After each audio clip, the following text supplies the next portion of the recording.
Alright.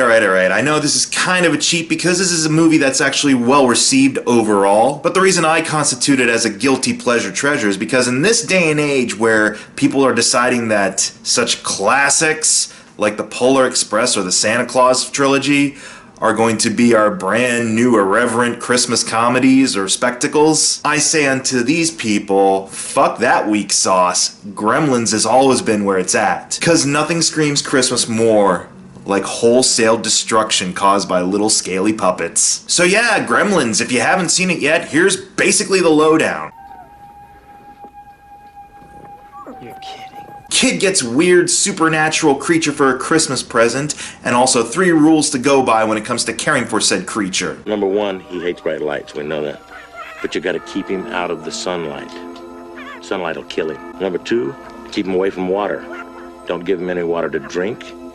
And whatever you do, don't give him a bath. Don't ever feed him after midnight. And since it's the 80s and a horror comedy movie, of course the kid messes up those rules. So little Gizmo goes from being this cutesy little thing that can sing a sweet melody to essentially being the equivalent of the Xenomorph Queen, and ends up spawning a plethora of terrorizing little demons known as Gremlins. You had 3 things to keep in mind, Billy, you dumbass. But in all seriousness, this movie is loads of fun. For adults and kids alike, I should say. Now granted, you're real youngins will probably not be the most receptive to scenes like, say, the microwave scene.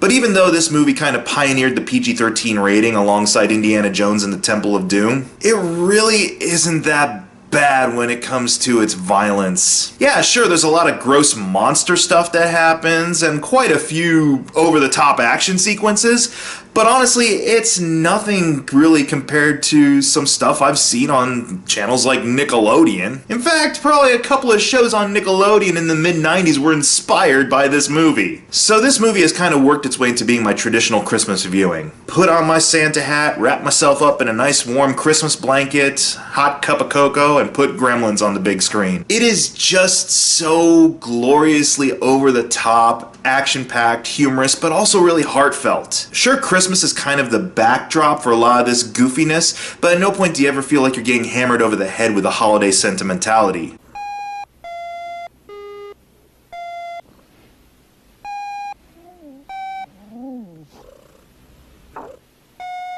Some themes are touched upon here and there, certainly, but it's more just about this cool friendship that's established between Billy and Gizmo, and about all these colorful characters that surround them, not just in the Gremlins, but also in the townsfolk. You got Judge Reinhold in there playing the typical kind of smartass who thinks he can become Kate's boyfriend. You haven't seen my new apartment. I haven't seen your old apartment. Come on, we're talking cable. Can't we have dinner tomorrow night? Which makes his interactions with Phoebe in this movie kind of weird, because it just seems like Brad never really got over Linda from Fast Times at Ridgemont High. You know which scene I'm talking about. Cheesy B-movie alum Dick Miller playing Murray Futterman, who says Gremlins so many times in this movie that you might as well turn it into a drinking game every time he mentions them by name. Gremlins. Because they plant gremlins in their machinery. Same gremlins brought down our planes in the big one. A little teeny gremlins gonna watch it. Gremlins. They're crazy! There's a real gremlin in my cave! Oh, and by the way, this is one of the only times I'm able to actually tolerate a live-action Corey Feldman appearance. If he isn't voicing his own animatronic puppet, then I'm not interested. Along with Corey Feldman, this is the most likable Howie Mandel's ever been for me outside of Bobby's World. Oh, did I forget to mention that a lot of the Gremlins are voiced by voice acting alums? Stripe is voiced by Megatron himself, Frank Welker. You have Optimus Prime in there, Peter Cullen voicing a couple of Gremlins. To Polly Holiday playing Mrs. Deagle, the most unlikable holiday-themed Scrooge-like character you've seen in any of these movies. Good morning, Mrs. Deagle. What's good about it? Oh. This is what's left of my imported barbarian snowman. Your dog broke it this morning. I'm terribly sorry. Just tell me how much I owe you. I'll be more than happy to. I don't want money. I want your dog. I'll take him to the kennel they'll put him to sleep. It'll be quick and painless compared to what I could do to him. From frame one of her appearance, are you like, something better happened to this woman? And something does.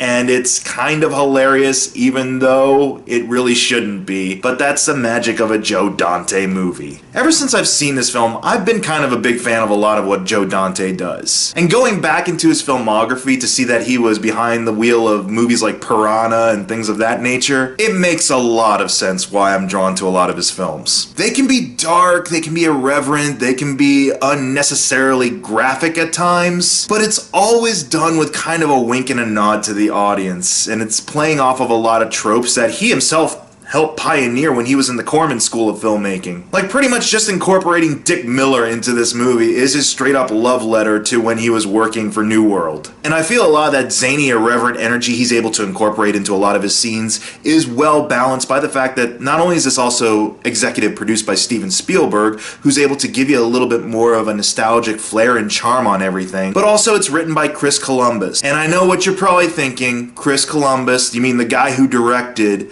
the worst Harry Potter movies. Well, guess what? Chris Columbus is actually responsible for not only directing probably another one of your favorite holiday pastimes, but is actually a really great writer when you give him a concept that starts off mildly interesting and you can turn it into a whole little charming experience. It could have very well been just another movie monster R-rated horror film, but the fact that you invest a lot in not just Gizmo, but the family of Billy, of Kate, played by Phoebe Cates, and kind of her out-of-nowhere dark story she reveals to the other cast members. And that's how I found out there was no Santa Claus.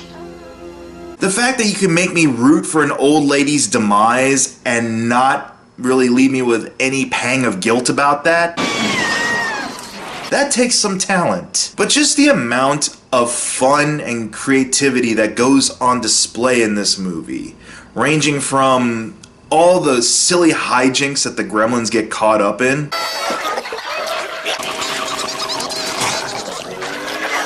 from messing around at the bar, to messing with people's stuff, to the big finale in the shopping mall, to again, that demise of Mrs. Deagle. I'm never gonna get over that. To giving us a well-capped off emotional resolution where you feel a little bit of heartbreak for Billy and having to say goodbye to his buddy at the end, but at the same time, you're kind of glad it ends on that note too. You know that no matter what, a friendship has been forged here, and it is something that both these characters will carry on well into the next film, which granted, isn't as good as this film, but that's a story for another time. Even when this movie is going full-on disgusting, it's still got some nice charm about it. It goes over the top, but doesn't go into a territory that the audience would feel uncomfortable following. It's just a shame that a lot of the other movies that spinned out the success of Gremlins couldn't kind of recapture that magic as well, because we can be dealing with a lot of really cool creative ideas instead of full-on schlock fests. And I personally just feel it's kind of a shame that Joe Dante has never really gotten more work since those days. I mean, the dude works steady in film and TV as writer, director, and producer, but he's never quite reached the commercial heights that he did back with Gremlins. And don't get me wrong, I love me a warm-hearted Christmas story as much as the next person. But there's just something about this particular movie where it's able to balance all that fantastical, creepy stuff with actually a very compelling, warming relationship between a boy and his pet. It just rings so true to the Christmas spirit without blaring in big red and green lights that it's Christmas related. So just remember, kids, next time the lights flicker or you hear a thudding throughout the house or your DVD skips, that could mean a Gremlin's messing with you. Or your DVD's scratched all to hell. I don't know, any one of those possibilities. Well, that's the story.